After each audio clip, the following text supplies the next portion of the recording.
ಈ ಒಂದು ಪಲ್ಯನ ಪ್ರೆಗ್ನೆನ್ಸಿ ಟೈಮಲ್ಲಿ ಯಾಕೆ ತಿನ್ನಬಾರ್ದು? ಸ್ನೇಹಿತರೆ, ಇದು ನನ್ನ ಮಂಗಳವಾರದ ಮಿನಿ ವ್ಲಾಗ್ ಆಗಿರುತ್ತೆ. ಆ್ಯಕ್ಚುಲಿ ಇವಾಗ ನನಗೆ 8th ಮಂತ್ ರನ್ನಿಂಗ್ ಆಗಿರೋದ್ರಿಂದ ಈ ಟೈಮಲ್ಲಿ ಯಾವಾಗ ಯಾವ ಥರ ಪೇನ್ ಬರುತ್ತೆ, ಯಾವ ಥರ ಸಿಚುಯೇಷನ್ ಇರುತ್ತೆ ಅನ್ನೋದೇ ಹೇಳೋದಕ್ಕಾಗಲ್ಲ.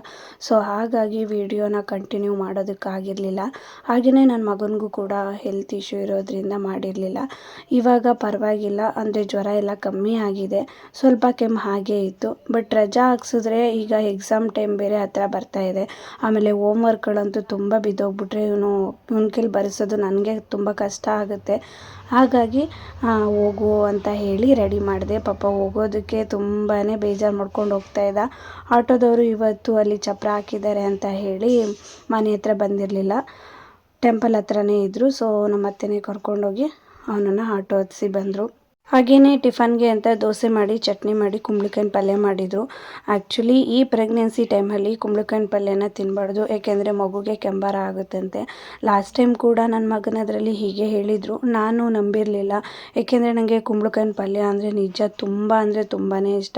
ಸೊ ಅವರು ಒಂದು ಸ್ವಲ್ಪ ಇನ್ನು ಕೇಳಿದೆಯಲ್ಲ ಬಸ್ರಿ ಅಂದ್ಬಿಟ್ಟು ಒಂಚೂರು ಹಾಕ್ಕೊಟ್ಬಿಟ್ಟು ಈಚೆ ಹೋಗಿದ್ರೆ ನಾನು ಒಳಗಡೆ ಹೋಗಿ ಮತ್ತೆ ಒಂದಷ್ಟು ಹಾಕ್ಕೊಂಡು ತಿಂದ್ಬಿಟ್ಟಿದ್ದೆ. ಅದರ ಪರಿಣಾಮ ಅಂತ ನನ್ನ ಮಗ ಫುಲ್ಲು ರೆಡ್ಡಾಗಿ ಸ್ವಲ್ಪ ಲೈಟಾಗಿ ಕೆಂಬಾರ ಆಗ್ಬಿಟ್ಟಿತ್ತು.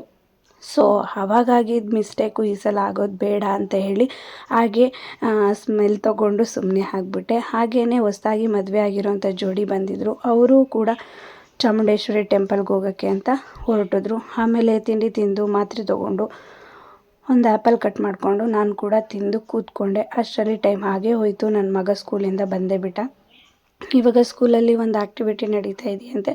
ಸೊ ಹಾಗಾಗಿ ಬ್ರಷಿಂಗ್ ಚಾರ್ಟು ಮತ್ತು ಬ್ರಷು ಮತ್ತು ಪೇಸ್ಟ್ ಕೊಟ್ಟು ಕಳಿಸಿದ್ರು. ಮಕ್ಕಳು 2 ಸಲ ದಿನಕ್ಕೆ ಹಲ್ಲುಜ್ಜಬೇಕು. ಸೊ ನನ್ನ ಮಗ ಮಾರ್ನಿಂಗ್ ಉಜ್ಜುತ್ತಾನೆ, ನೈಟು ಅಷ್ಟಕ್ಕಷ್ಟೇ ಯಾವಾಗಲೂ ಒಂದೊಂದು ಸಲ ಉಜ್ಜುತ್ತಾ ಇದ್ದ. ಇವಾಗ ಬ್ರಷಿಂಗ್ ಚಾರ್ಟ್ ಕೊಟ್ಟಿರೋದ್ರಿಂದ ಕಂಪಲ್ಸರಿ ಇವಾಗ ಉಜ್ಜುತ್ತಾನೆ. ಯಾಕೆ ಅಂದರೆ ಅದೊಂದು ಸ್ಕೂಲಲ್ಲಿ ಏನೇ ಆರ್ಡ್ರ್ ಬಂದರೂ ಮಕ್ಕಳು ಮಿಸ್ ಮಾಡದೆ ಮಾಡ್ತಾರೆ ಅಲ್ವಾ. ಸೊ ಹಾಗಾಗಿ ಮಾಡ್ತಾಯಿದ್ದಾನೆ. ಹಾಗೆಯೇ ಸ್ವಲ್ಪ ಸಾಕ್ಸು ಕಿತ್ತೋಗ್ಬಿಟ್ಟಿತ್ತು. ಅವ್ರ ಅಪ್ಪನಿಗೆ ಹೇಳಿದ್ದ, ಅವರಪ್ಪ ತಂದ್ಕೊಡ್ತೀನಿ ಅಂತ ತಂದೆ ಕೊಟ್ಟಿರಲಿಲ್ಲ. ಹಾಗಾಗಿ ಇವನೇನು ಮಾಡ್ದ, ಮತ್ತೆ ಫುಲ್ ಹರಿದ್ಬಿಟ್ಟು ಅವ್ರ ಅಪ್ಪನಿಗೆ ವಿಡಿಯೋ ಮಾಡಿ ಕಳಿಸಿ ಮಮ್ಮಿ ಅಂತ ಹೇಳಿ ವಿಡಿಯೋ ಮಾಡಿಸಿದ್ದ. ಹಾಗೆಯೇ ಈ ಒಂದು ವಾಟ್ರ್ ಬಾಟ್ಲು 1 ಲೀಟ್ರದ್ದು ಇಲ್ಲೇ ಆಫ್ಲೈನಲ್ಲಿ ತೊಗೊಂಡಿದ್ದು. ಈ ಥರ ಕಟ್ಟೋದ್ರಲ್ಲಿ ಫುಲ್ ಪೇಮೆಂಟ್ ಮಾಡಿ ಕಟ್ಟೋದಕ್ಕಿಂತ ಈ ಥರ 100 ರುಪೀಸಾಗಿ ಕಟ್ಟೋಣ ಅಂತ ತೊಗೊಂಡೆ. ಪೂರ್ತಿ ವಿಡಿಯೋ ನೋಡಿದ್ದಕ್ಕೆ ಧನ್ಯವಾದಗಳು.